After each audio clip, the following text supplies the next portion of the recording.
Hello guys! Hello Capricorn! Welcome dito sa aking channel. Kapalaran 888 Capricorn. Alamin natin ang last 2 weeks of February, from February 16 hanggang 28. So, tingnan natin Capricorn. Kung anong messages, energy para sa inyong lahat. So, I hope na makuha mo yung energy na to. General reading. Capricorn. Meditate. Wow!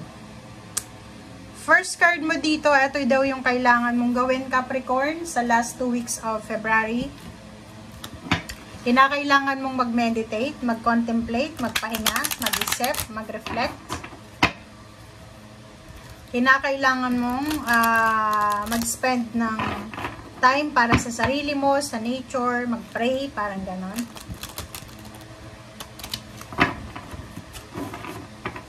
Okay.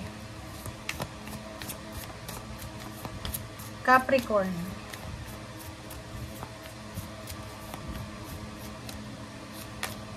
Okay, anger. Okay, Capricorn. Dito sinasabi ng barahan na posible na kaya kailangan mong magpahinga, kailangan mong mag-reflect kasi siguro hindi mo makokontrol yung galit mo. Okay? Kasi dito sinasabi na kung nagagalit ka daw, safely express your anger. 'Di ba? Yung galit natin, kailangan naman natin talaga yun ilabas. Pero, kailangan mong ilabas yung galit mo sa nice way. Okay? So, like for example, may galit ka, may kagalit ka, or may naiinis ka, mag-isip ka muna, mag-pray ka muna, mag-isip ka muna kung ano yung dapat mong gawin dyan sa galit mo na yan. Okay? Gamitin mo daw yung galit mo as a positive force. Okay? But, wag mong kakaligtaan na yung emotion mo ay kailangan mong i-express yan. Okay? Kasi pag hindi mo yan nilabas, posibleng mas maraming maapektuhan and hindi maganda yon sa health. Okay.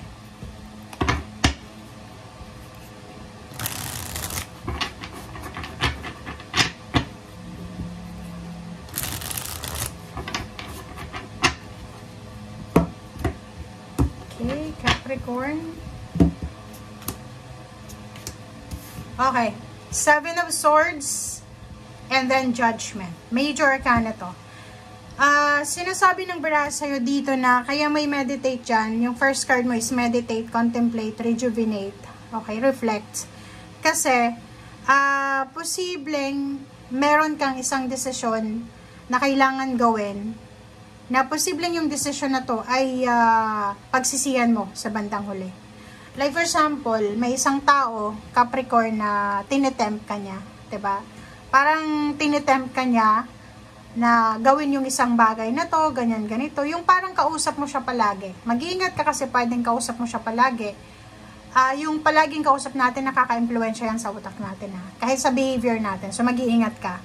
Bago ka magdesisyon, make sure na pag-isipan mo kasi posibleng pagsisihan mo yan. Yung judgment mo na yan, yung decision making mo na yan, ay pwedeng pagsisihan mo.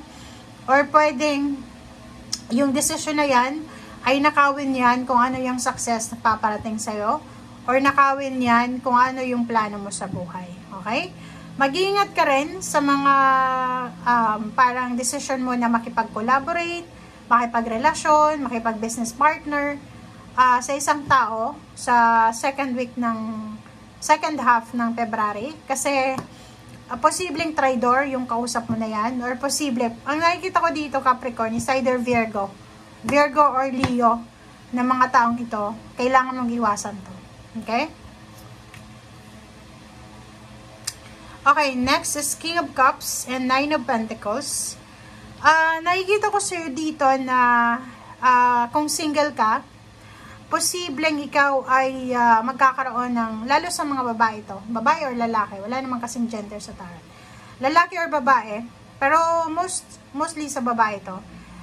Kung single ka, posibleng may manligaw sa'yo na lalaki, na hindi lang love life yung ino-offer niya sa'yo, kundi financial fulfillment, financial freedom, financial blessings, parang ganun. So, halimbawa, yung manliligaw mo, may-ari ng isang kumpanya, yung manliligaw mo, anak mayaman, 'di ba? Maraming ari-arian.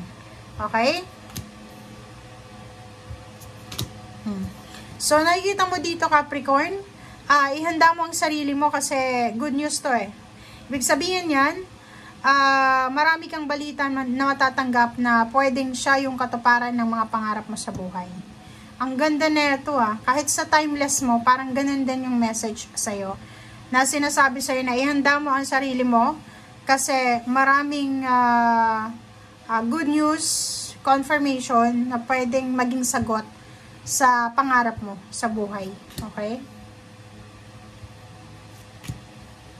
Okay, so nakikita ko sir dito, if may trabaho ka ngayon, or looking for a job, or pwedeng kung ano man itong ginagawa mo, kasi yung Queen of Wands dito is freedom.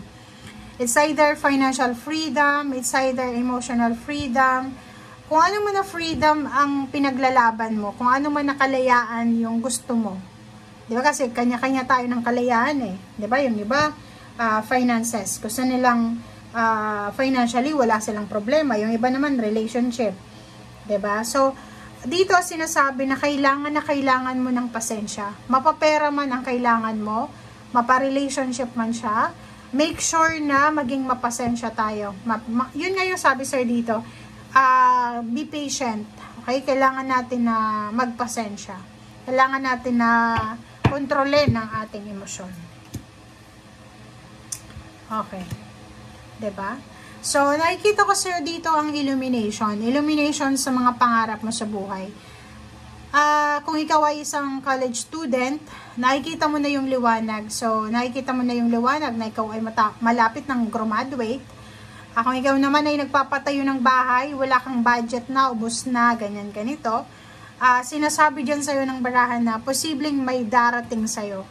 Okay? May darating dito na unexpected na money, flow of money na pwedeng makatulong sa'yo para matapos mo yung mga gusto mong tapusin sa buhay. Basta ang The World card na to, it's a satisfaction, completion, achievement. So, sinasabi na makikita mo yung liwanag sa end of the tunnel na parang it's an assurance para sa'yo na lahat ng gusto mong ma-accomplish ay ma-accomplish mo. And last card mo dito is Five of Swords. So, yung Five of Swords natin, huwag nating i-give up. Yun lang. Sinasabi sir dito ng Five of Swords na ano man ang pangarap natin sa buhay, ano man ang gusto natin gawin, marating sa buhay. Kung may pinagdadaanan tayong hindi masyadong maganda, medyo confused tayo, or hindi mo alam kung anong gagawin mo, kumapit ka lang, okay? Kapitan mo yung pangarap mo na yon. Huwag mong i-give up. Kailangan mo magkaroon ng pasensya. Be patient, kasi pag yung star naka-align na talaga yun sa'yo, kahit sino yung humadlang, walang makakahadlang. Okay? Basta yung sinasabi sir dito, wag kang susuko. Wag mong isusuko. Okay? And ihanda mo yung sarili mo kasi yung mga susunod na araw is para sa accomplishment ng mga pangarap mo sa buhay. But be careful din kasi maraming mga tao sa paligid mo ang medyo may lihim na inggit sa'yo or talagang naiinggit sa'yo. Okay? Thank you guys. Bye!